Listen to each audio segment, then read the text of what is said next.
Ang Fibrapen po ng bansang Switzerland. Yan po ang topic na pag-uusapan natin. Pagkatapos lang po ng aking maiksing intro.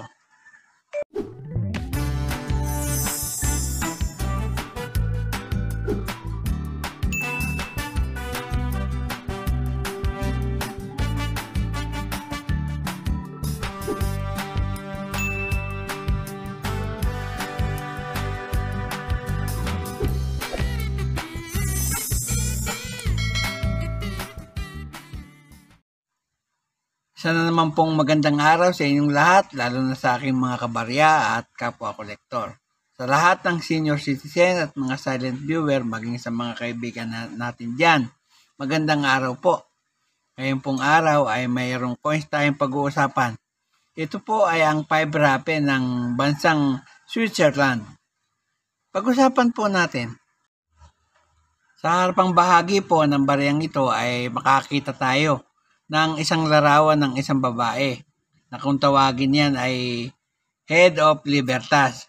Sa kanilang tawag, yan po ay Roman Goddess of Liberty na nakaharap sa kanan. Yan po. Na meron pang susunod na headband. Yan, makikita ninyo. Tapos may ribbon pa. Yung headband na yan ay tinatawag nilang tiara o yung corona. Yung nakapaikot naman na letra ay Confederación Helvetica. Yan po ang nakasulat. Tsaka yung petsa ng pagkakagawa. Yan. 1987.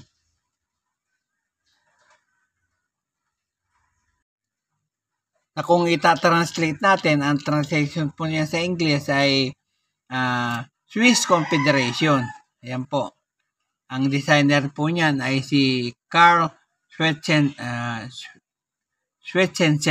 Ayan. Ang hirap banggitin ng pangalan niya. Sa likod na bahagi naman, ayun, makikita natin sa kanyang bandang gitna yung kanyang denomination na 5. May nakapaikot na sa kanya na mga sanga ng grapes at may bunga. Ayan o, magkabilang gilid. Tapos sa bandang ilalim, may ribbon na nakadisenyo. Ang edge naman po niyan ay plain. Yan. Ginawa po ang barya na yan sa Bern, Switzerland. Gumagawa na po sila ng coins doon. Magbuhat 1225 hanggang sa kasalukuyan. Ako, napakatagal na po. Ito nga pong baryang ito ay galing sa bansang Switzerland. Yan po. Ang kanilang pangalang Switzerland ay nabuo noong 1848 hanggang sa kasalukuyan. Ang period po ay federal state. Yan po. Nag-federal state po sila 1848. Yan po hanggang sa kasalukuyan. Standard circulation coin po yan. Ang taon po ng paglitaw at pag-iiral niyan ay 1981 hanggang 2025. Sa ngayon, nagagastos pa po yan.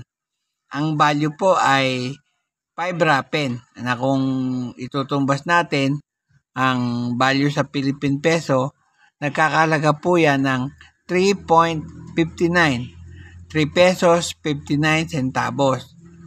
Ang currency po nila, franc. Ang composition po niyan ay aluminum bronze.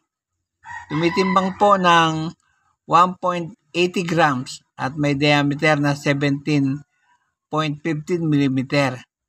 Ang kapal naman po, 1.25 mm. Milled din po ang technique na ginamit dyan at medal alignment ang orientation. May number po yan na number 171 at reference number na SMJ2 number 1212. Devoto 19 number. KM number 26C. May school number 24C. Y. Yan po ang mahabang masyado ang kanyang reference number. Yan po. Dito po sa numista, may mga presyo na po. Yung bawat taon ng kanyang pag-iral o yung paglabas ng version ng pera na yan ay may mga presyo na. Pero ang babanggitin ko na lamang po ay para sa kanyang petsa, yung 1987. Yung pong fine yan ay 9 peso 40 centavos. At saka yung very fine at extra fine ay pare-parehong 9 pesos and 40 centavos. Yung almost uncirculated po, 14 pesos at yung uncirculated ay 17 pesos. Dito naman po sa eBay, kapag ang petsa ng inyong barya ay 1984, nakakalaga po yan ng $0.99 o 99 cents. Yan po sa dollar po yan. Doon naman po sa isang eBay, kapag ang petsa ng inyong barya ay 1981, nakakalaga po yan ng 15 Canadian dollars and 92 cents. Yung isa pa pong eBay, pag ang petsa ng inyong barya ay 1985, nagkakalaga po yan ng $8, 8 Canadian dollars and 2 cents. Pero dito po sa Miss Corner, pag po 1989 ang inyong petsa ng inyong barya, nagkakalaga po yan ng 5 euro. Yan po lamang at wala nang iba. Ayan po, kahit po maulan ng panahon ay pinilit pa rin nating makapagbahagi sa inyo ng isa pang barya na ating matututunan kung gaano na ang halaga at baka meron kayong naitatago at naitatabi. Yan po, ang kanyang kasalukuyang presyo. Kaya huwag nyo na po basta-basta itatapon ng inyong mga barya at magkakaroon na po ng value ito. At bago po ako magtapos sa aking content ngayong araw, muli ay nais ko po kayong pasalamatan sa walang sawa ninyong panonood sa aking channel. Salamat po ng marami sa inyo. Walang tigil at walang sawa akong nagpapasalamat sa inyong lahat sapagkat lagi kayo nandyan at nakasubaybay sa aking channel.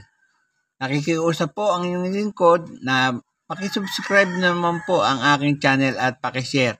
I-click na po ang notification bell para lagi kayong updated sa tuwing may barya akong ibabahagi sa inyo.